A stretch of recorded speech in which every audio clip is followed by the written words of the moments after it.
We have about 20 years before there's a total collapse of civilization. That means we have 20 years to fix things. This is the wake-up call. The premise is simply this: we've all been programmed. The mind is the creator of our material experience. We came here to create our lives. If you can imagine it, you can create. Your thoughts are not contained in your head. You're broadcasting them to the world. A lot of people think, well, when you die, if you had a great life, you can go to heaven. And this is the wake-up call. Please don't wait till you die. Knowledge is power. A lack of knowledge, a lack of power. Bruce Lipton, so fantastic to have you here. Welcome to the TCCHE podcast. I am most delighted. I'm so excited to be here because, as we all know, the world is going through an upheaval. And I just want people to understand this is a very positive thing, so we shouldn't be so afraid of what's going on. So do you want to say a bit more about that? Because it does appear there is a lot of turmoil. There are forces, if you like. We've got people talking about good, we've got people talking about evil, we've got people talking about all sorts of agendas. But you were saying this is a positive thing, yes, something that we're going through. So please expand on that. Okay. Well, it's a very simple insight. The first thing is this. What people are not talking about is that civilization today is not living in harmony with the planet. In fact, it takes 1.6 planet Earth to provide the resources just for today's civilization. Well, hell, we only have one planet Earth, so where's that extra 0.6? And the fact is we're trying to get it by actually pillaging the planet, destroying the ecosystem, polluting the air, the water, the soil, destroying the ocean. These are all done in an effort to keep us, sustain us. Except we're living out of balance. And we have about, according to NASA research scientists, we have about 20 years before there's a total collapse of civilization. That means we have 20 years to fix things. And to fix things really requires us to know what are we doing and what can we do to get out of here. So this is the big issue, is like, I don't see fear. I see a potential future that would be so amazing, but it requires a breakdown of the current civilization because the current civilization is the problem. So it says you cannot build a sustainable civilization on the foundation of today because today's foundation is the problem. So as we look around and see everything collapsing and chaos and war and all this stuff, it's like, yeah, that's to wake people up. Until we get to the point where we say, we can't do this anymore. If we get there, that's a good sign. If we don't get there, then it's a downhill ride. And I say, well, what's the probability? And I'm going, at this moment, maybe 50-50. I don't know if we're going to make it or not. But you're here, I am here, we're all here to say there is a plan, there is a way to get to the future without the stress that we're feeling today. And a question, and this might be one that's outside of your wheelhouse, but I'm going to ask it anyway, and you can say, I don't know, nothing to do with me. But when we talk about what's coming in this 10 to 20-year window, is net zero, is global warming, is the blocking out the sun and all that, is that the answer, the solar panels? What do you see as some of the potential solutions? The potential solutions are our own consciousness. People don't realize that we are creators. We came here to create our lives. People have separated ourselves, feeling we're victims of a world out of control without recognizing each one of us is a powerful entity. But we have to exercise that power. But if I program you to be a victim, then you see yourself as, there's nothing I can do, the world's blah, blah, blah. I'm going, no, there's everything you can do. And it takes us to make the difference. Looking for outside cures, AI and stuff like that, that's not where the answer is. It's an inside job where we have to recognize we are creators. Now, that sounds like, new agey. And I go, well, wait. Quantum physics was created in 1927. And one of the founding fathers of quantum physics, Max Planck, in 1927 said, the mind is the creator of our material experience. And he said, well, that was 100 years ago. And I go, more recently, in the journal Nature, which is one of the most prestigious scientific journals on this planet, There was an article by a physicist, Richard Conn Henry. Now, I don't have to describe the article, but I will say exactly what the last sentence of the article is, because that was where it is. He said, the universe is immaterial. Well, this is quantum physics, because what we see as matter is just a strange form of energy. Okay, so it's not made out of matter, it's made out of energy. So the sentence goes, the universe is immaterial. It's mental and spiritual. Live and enjoy. And that is, again, reinforcing exactly what quantum physics had said on day one. It's our consciousness. And if we program our consciousness to be victims, if we program that we have no power, then we create a world based on that. This is the wake-up call. We are powerful, but we have to let go of the program. And once we let go of the program, you can create another world. The movie The Matrix, a lot of people say, oh, that's a science fiction. I go, no, the movie The Matrix is a documentary. What do you mean? I go, what's the premise? The premise is simply this: we've all been programmed. I go, well, that is a scientific reality. The first 7 years of your life, you're programmed. But what I'd like to draw people's attention to is that in the movie, if you take a red pill, you get out of the program. Well, I want people to understand, most people out there, past teenage years, have experienced an experience of love. They fall in love. I go, so what? I go, well, their life was blah, blah, blah, blah. And then they meet somebody. 24 hours later, whole different world. Oh, my God, I'm so in love. The world's so beautiful. I'm so happy. They create the honeymoon, which is heaven on earth. And all of a sudden, it's like, well, wait. Just 24 hours ago, you were living in hell, and today you're living in heaven. I said, what happened? And the answer was, we came from love. And love is the highest form of energy. And when we can experience love, we become the creators of that. And we did it. And if anybody can recall that honeymoon, no matter how short it was, how beautiful it was. How waking up was like, oh, I'm still here. And Earth, everything is beautiful. Even the crummy job's not so crummy. I say, same people, 24 hours later, change of thought, change of consciousness. And what if we live that every day? Well, what if? I can say here, I'm a guy who never believed in love. Up till about 40-some years, I always thought love was, oh, that's the stuff in books and movies, blah, blah, blah. I don't see it. It's not happening. I was so like, that doesn't exist. But then I understood my programming took me away from love.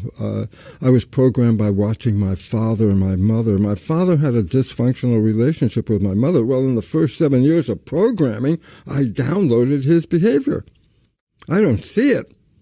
But it would destroy any potential of having love until I recognized, oh my God, I got a bad program.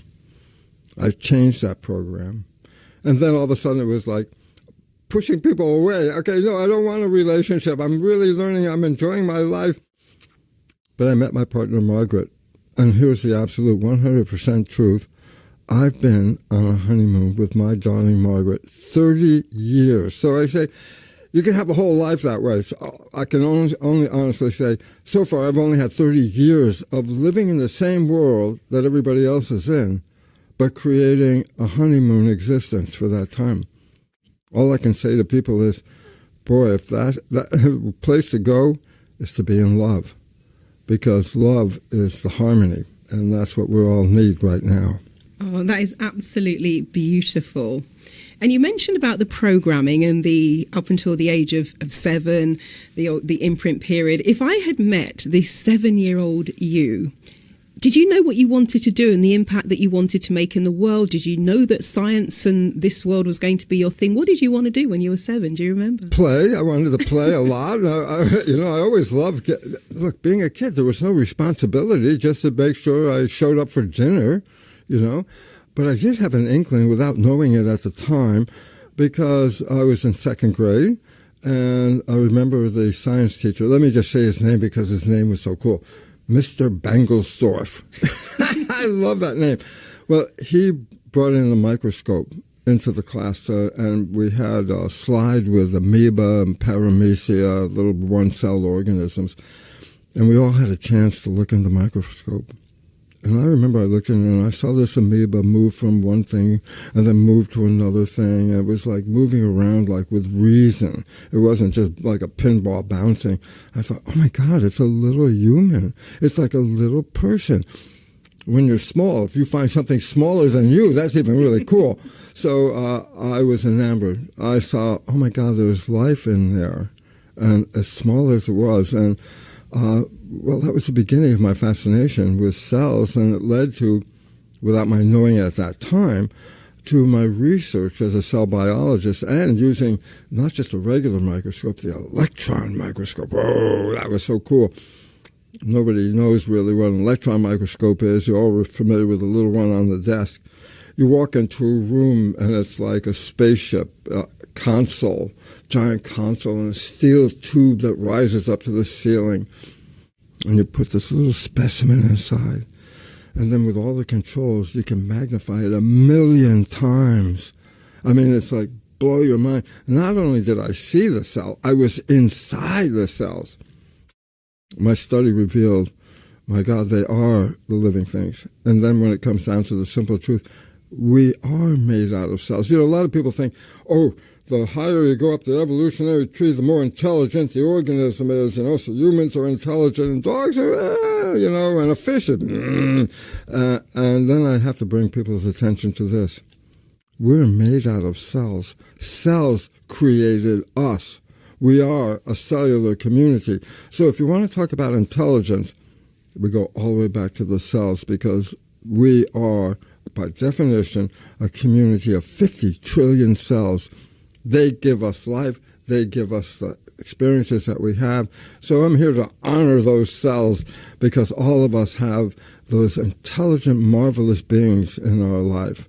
And I guess if we want to really talk about where the problems may come from, it's the government, which is our mind, because our mind controls our genetics and our behavior. And that's the science of epigenetics. A revolution. People may have just been hearing about it nowadays. I was working on epigenetics in 1967, so I was there before most of the people in the audience were born. I was working on that. Epi means above. So when I talk about skin, I call it epidermis. Why? Underneath the layer of skin is a layer called dermis. Skin is above. Epi means above. Epidermis. Epigenetics means control above the genes. And that's why the new science is so important, because most of us have been programmed to believe that genes control our lives and we have no control over the genes. We are victims of our heredity. And it goes, no. Our thoughts and our consciousness and our life experiences, that controls our genes. We are the masters. Again, a misperception that has disempowered us until we understand, no, it's your thoughts are creating this. And then I have to say, well, tell me about your thoughts. And it turns out most people's thoughts are negative and redundant. They don't see the positive side. That's the big problem. Wonderful. And you mentioned that love was one of the things that helped you with regards to the old programming, the 40 years worth of programs. Is there anything else that you actually did in terms of changing those programs, reprogramming the mind, speaking to your own internal government, or was it love and that was the thing that did it for you? No, actually love came after. The first thing that changed was I was desiring to write my book called The Biology of Belief. And part of that book, in the last chapter, goes into spirituality. Well, I'm coming from a conventional science. I was teaching in a medical school. We never used the word consciousness, spirit, or any of those words. That was like sacrilegious in a science. But at some point, I started to recognize through the cells and what they taught me, the science of our spirituality and our connection. And that woke me up, because I never believed in it. And then I saw a mechanism by which spirit, through quantum physics, enters into the cells and controls the genetics and behavior. And it was like, my mind got blown. And basically I said, I don't care about what my colleagues say. They're going to probably say I'm an idiot, I'm crazy, I wrote spirituality. And I'm going, it's real. And that was the opening. And I'll tell you why, secretly. because I realized I cannot die. I'm not even in here.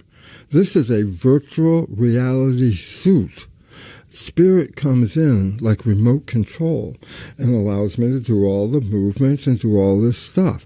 And he said, well, that's real interesting. I go, no, you see, a lot of people think, well, when you die, if you had a great life, you can go to heaven. And I try to now get people to understand, no, don't wait. You were born into heaven. I said, what do you mean? I said, this is where you came to create. This is where you came to experience. Now, without a body, I said, well, what's the body? Well, it's the mechanism that allows me to do things.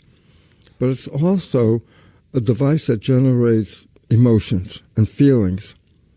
And I say, well, what do you mean? I said, if you're just a spirit, what does love feel like?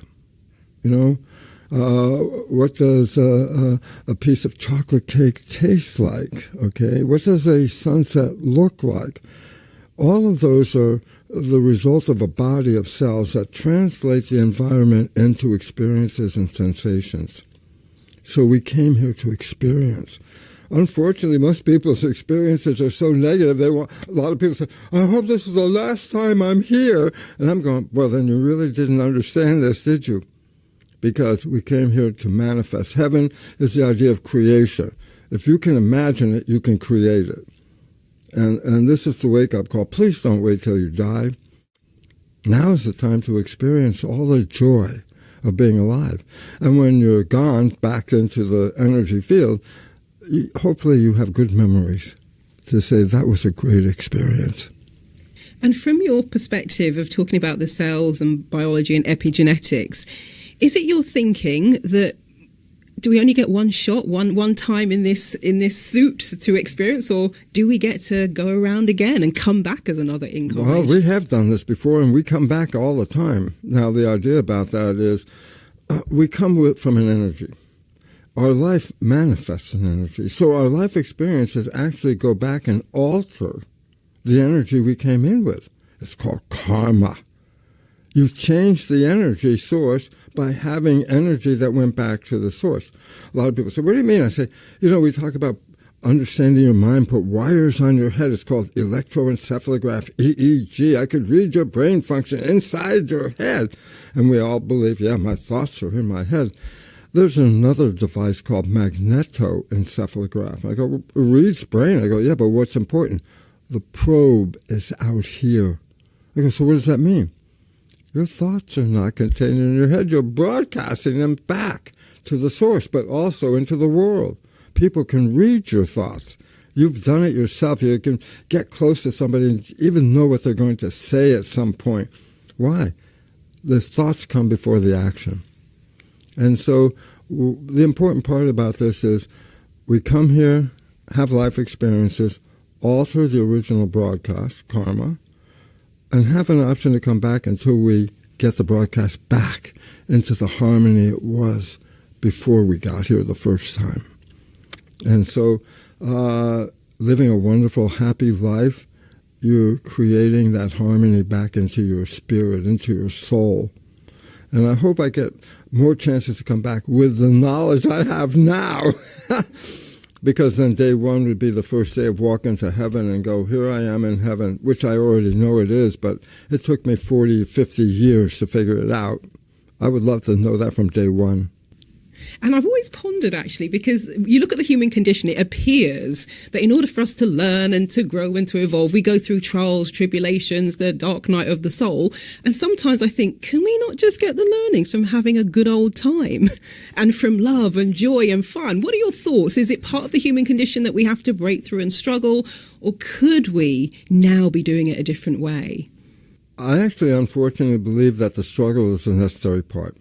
You can only feel as good as you've ever felt as bad. You need to compare it. And if you have no reference for bad, then everything was good, blah, blah, blah, blah. And I go, no.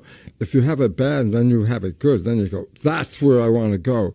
So a person, let's say, that is on a drug called lithium when they have, problems with their consciousness. And lithium is like no emotion. And a lot of people walk through this life with no emotion. I go, well, if you want to feel good, how good can you feel? I say, as bad as you can feel is how good you can feel. It's a range. And if you don't feel bad, then you have no comparison to know what really good is all about.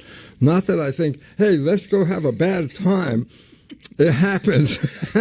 I've been through the bad times enough to know what the good times are. I love that. And in terms of getting through the bad times, have you got some go-to things that you still do to this day to help you put one foot in front of the other, deal with challenges? Is there anything in your toolkit that you use on a regular basis that helps you remain sort of balanced and centered? I never go the other way anymore. My life is always good. And if somebody tries to push me off into another direction, I don't let it bother me. I just disconnect from that. Why? Do I want to own the aggravation? No, you have it. I don't need to bother with it anymore. You want to bother me? You can't. I don't care, And it's really owning the choice. The choice. Do you want to go down that road, the negative road? That was a choice you made without knowing you even made it many of the times. Now that I'm aware of choices, I do not choose to do this anymore. I used to be so sensitive and aware of what people were thinking of me and what I was doing. Now I'm at my age, I don't care. I love my life. I wake up every day. I don't look for the bad side. And if anything bad, it doesn't bother me. And that is the best part, to wake up knowing that it's going to be a real trouble to try to bother me because I just only look for the good stuff.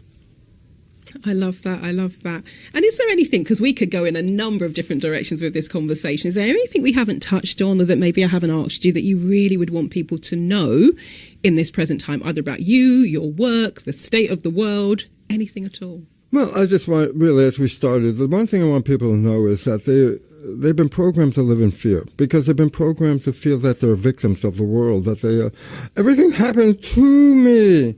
I go, you didn't realize that you were creating the environment that everything happens to you. And if you're unaware of this, which most people are, then they only perceive themselves as victims and never recognize that they were powerful in the first place. And if I can make you afraid, then I own you. Unfortunately, look, I'm a very spiritual person. I'm not a religious person. To me, religion is the business of spirit. And I said, well, how did religion get going? Because they scared you. Oh, you're going to die and you're going to go to that lake of fire and burn in hell. I go, where does that come from? Oh, it came from Greek mythology. I go, well, how much of other Greek mythology do you believe in? Oh, you don't believe in the titans and the things in the sky and all that, but you brought the hell. I go, that's just another one of the myths. But if you're afraid of the unknown, then you'll pay. I said, well, how much? I said, well, 10% annually is tithing. And I say, for what? That they could tell me about hell, then tell me how they were going to get me out of hell if I pay them extra, And the point about it is, there is no hell except in your creation. And they created that. That we are... At this meeting that we go to, and Anita Morjani speaks, just listen to her story. I love what she says. She says, what happens on earth stays on earth. Like Vegas. Exactly. So the idea is this, hey, live it up, do what you want, because when you die, you come out of the show. You're out of the program and you're back into who you are as a spirit. And if people knew this, they wouldn't live in the fear. Because the only fear we have, which is a human fear, no other organism on this planet knows they're going to die. We're the only organism that says, oh, we're going to die. And then the mystery of what happens when we die. Then all of a sudden it's a mystery, and then somebody's going to fill in the blanks. Oh, well, you're going to go to hell, and you're going to push a rock up the hill, and it's going to roll down on you every day, and you're going to burn, and blah, blah, blah. But we know somebody that can help you, so, give us a little money, and we'll get you out of the hell. And then they feel that they paid something, and now they got a free ticket, and I go, no, you just wasted. You could have had a party with that money. You didn't have to give it to them, But that's my whole thing. Wake up. You are a creator. I'm not a religious person, but Jesus had words. He was wise beyond anybody at the time. And I like to recall for people what he said. He said we could do all the miracles that he does, even better than he does, but we don't believe. Now, here's the interesting little twist. The church says, oh, he meant you don't believe in him. Oh, I believe in Jesus. I believe in Jesus. I said, no. He said you don't believe in what I am saying. So all of a sudden I say, what does it mean? He told us we were the creators. He told us we were a piece of God. And that's what we need to believe. Not that I believe in the man. I believe in what the man said. And that is where the difference comes from. You believe in the man, you don't listen to what he said, then what good was it? And I think this is the point. Am I creating a miracle? I'll call my life every day a miracle. I'm still here. I'm not anxious to go either. Why? Well, once you know the game, why do you want to get out? And you have done so much in your life, in your career, the way that you impact people. What's next for you? To continue doing what you're doing, or is there something else on the back burner as well? I have a book that I'm just finishing the manuscript, maybe this week. It's a book that I've spoken about in my previous books, but now it's focused and centered. It's a theory of evolution. It's anti-Charles Darwin. I think Charlie's going to roll over in his grave when I get this thing printed. Why? Because Darwinism is perhaps one of the biggest problems on this planet. Because Darwinism is a theory that's based on competition, winner and loser. Are you winning or losing? And that we go out there and we fight and we compete. And the whole world is based, well, I have enough. Am I getting enough? I joke about it in the lecture. I talk about, materialism. How much material do I have? Because that's a reflection of how good I'm doing here, you know? I go, well, you have so much damn material. You have to rent a place to store your material. You have so much. And I go, where'd you get the material from? The planet. I say, oh, you've been pillaging the planet to fill up the storeroom? I go, wrong thing. Wrong. It's not based on competition. Evolution is cooperation, where we get together. It's community. It's harmony. It's all the people in the world recognizing we all came from the same source. Religion has separated us. My religion against your belief, my belief, blah, blah, blah. Trouble. Why don't we start with the premise we all are a piece of God? We are creators, not for the whole planet, but creators for our existence on this planet. And if we are understanding that, then we have responsibility. I hate that word. People get so, responsible. No.